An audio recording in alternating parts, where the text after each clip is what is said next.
Vous recherchez une école de référence pour une double formation universitaire et professionnelle de qualité? Voici l'opportunité à ne pas rater. L'École supérieure d'administration, d'économie, de journalisme et des métiers de l'audiovisuel ESAE vous offre des programmes d'enseignement en licence et en master orientés vers l'emploi qui font d'elle une référence à travers les filières de l'administration générale et territoriale, l'administration du travail et de la sécurité sociale, droit, diplomatie et relations internationales, administration hospitalière, universitaire et intendance, journalisme et métiers de l'audiovisuel et toutes les filières des sciences de gestion. Une seule adresse, www.esae.bj.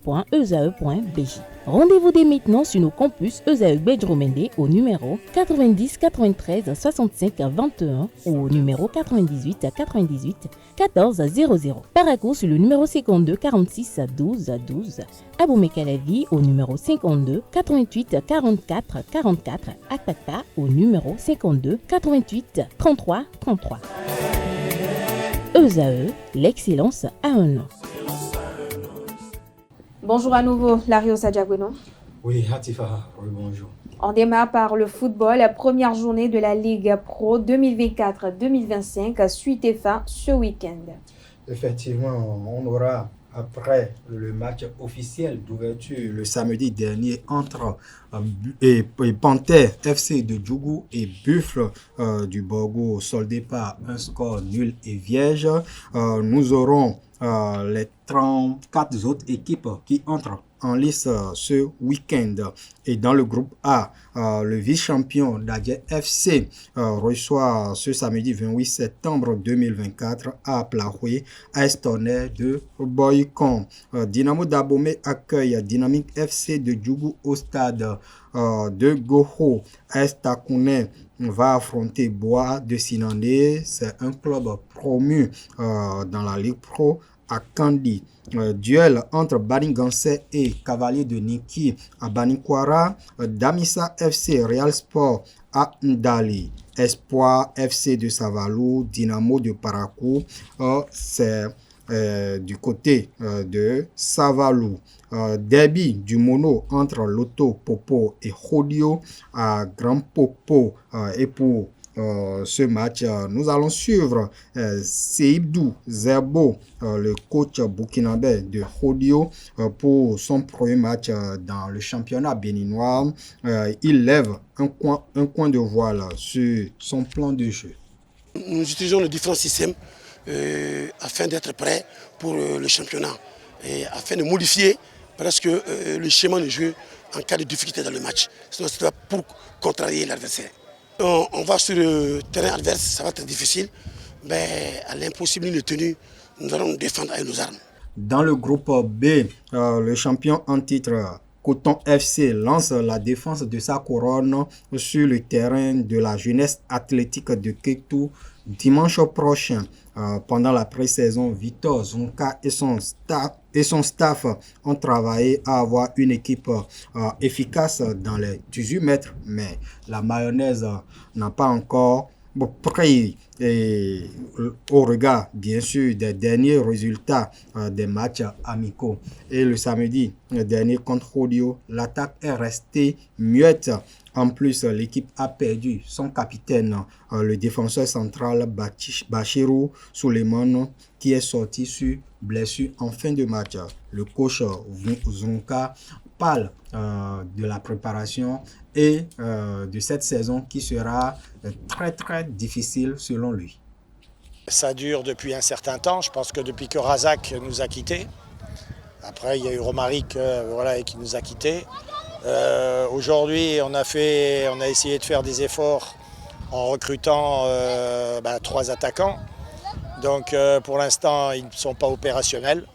Donc encore un match ou deux et je pense que l'équipe devrait encore s'améliorer parce que aujourd'hui c'est vraiment le fond de jeu qui nous empêche de marquer. Les occasions sont là, mais la lucidité et le dernier geste, on ne l'a pas. Vous savez, cette année, ça va être un championnat qui va être encore plus difficile que les autres années. Parce que là, il n'y a que 2 groupes. Beaucoup d'équipes vont se battre parce qu'ils n'auront pas envie de terminer dans la deuxième partie du championnat. Donc il y a des matchs où on va tomber contre des équipes qui vont faire d'énormes fautes, qui vont être agressifs. Derrière, en prenant un point, ils seront très contents. Donc il va falloir absolument être très efficace. Et on va dire, le peu d'occasions qu'on risque de se procurer, il faudra avoir la personne qui va nous la mettre au fond et nous mettre dans des bonnes conditions. Pour l'instant, je ne me mets pas de projet en tête. Je vais voir comment on récupère déjà sur ce match-là. Et vous avez vu que Bassirou est sorti. Bon, c'est un peu une torsion du genou. Je sais pas, on ne sait pas la gravité, donc on va voir un petit peu. Et puis pour le reste, vous savez, quand tu arrives comme ça à la fin des matchs amicaux, à la fin de notre préparation, nous on a commencé déjà depuis le 17 juillet, donc ça fait déjà un bout de temps. Donc il faut que les gars soient dans la récup et puis qu'on puisse être opérationnel avec les joueurs à leur meilleur niveau pour le match du dimanche prochain. Les autres affiches de la première journée dans le groupe B se présentent comme suit. AS Cotonou, Sitatunga FC, Aspak, Sobemap FC, Dragon, USS Krake, c'est un classique du championnat béninois auquel nous allons assister sur le stade Charles de Gaulle de Porto-Novo. La jeunesse sportive de Pobet, AS Police, Requin, Aziza, Asvo FC et Adidja. Et on aura également Aïma qui est passé complètement à côté de sa saison lors de l'exercice passé, qui va recevoir au stade Omnisport de Pobet et la jeunesse sportive de Ouida. Enfin, Étoile Filante de Godomène accueille au campus d'Abomey-Clavi à Vranco Omnisport. Quelques férus du Curon ont confié leurs attentes lors de la saison.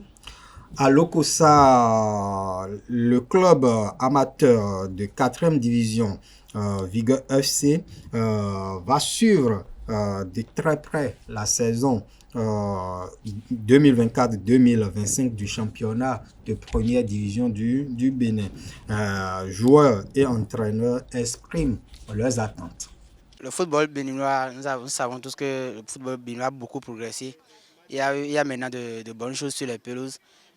Mes attentes, c'est de voir encore un peu plus le niveau être un peu plus élevé que la saison dernière et surtout sur le plan continental, voir les équipes locaux puissent évoluer. Sans mentir, moi j'aurais souhaité que mon frère Derrick, son club soit l'équipe première de la Ligue Pro pour cette saison-ci, c'est ce que moi je souhaiterais.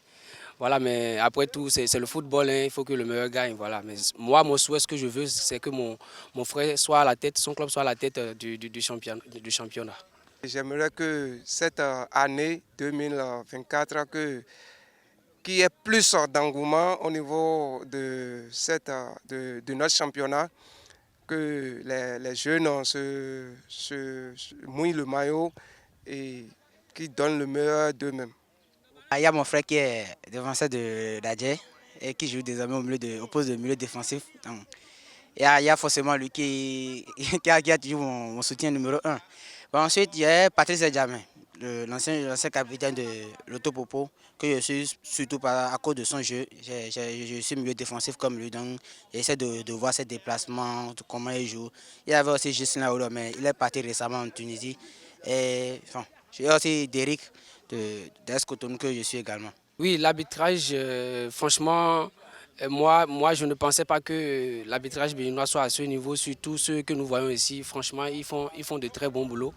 Ils font de très bons boulots, il faut l'avouer. Et même ce matin-ci, j'ai été vraiment épaté par l'arbitrage. Donc il faut que le football international, je ne sais pas, les organisations internationales n'ont qu'à donner de chance aux jeunes talents arbitres, je veux parler des arbitres, pour qu'ils trouvent aussi de place à l'international pour siffler des matchs importants, pour se faire aussi de l'argent grâce à leur talent.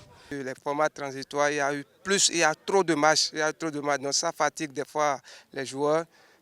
Donc cette fois-ci, ils ont compris, ils ont su à temps qu'il faut revenir à l'ancien format pour que les choses évoluent très bien.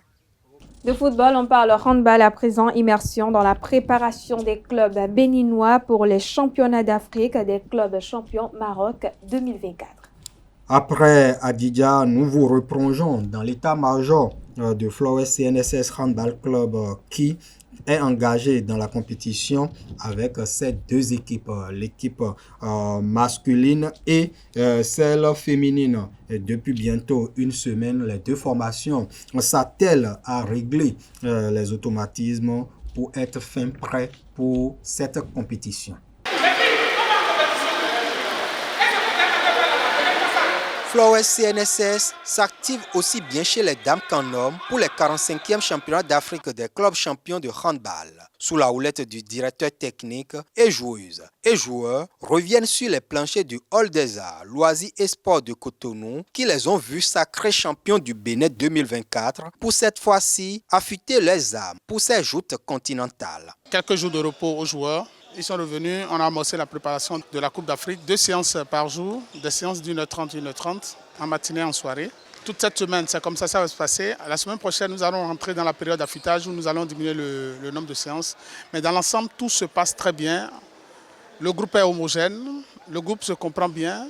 Application, rigueur et exigence. Le staff technique ne laisse aucun détail dans la mise en place des stratégies de jeu au niveau de l'équipe féminine. Nous sommes vraiment sur la dernière ligne droite. Donc actuellement, on est en train de faire travailler beaucoup plus la cohésion et en attaque, revoir les systèmes en attaque et travailler notre jeu défensif. Comme nous venons du championnat, nous allons juste faire l'effort d'entretenir et de faire les derniers réglages en attaque comme en défense. Charles Toko, le président du club, assiste à la séance de l'après-midi de ce mercredi 25 septembre. Grand passionné de la discipline, il n'hésite pas à partager sa vision de jeu avec le groupe.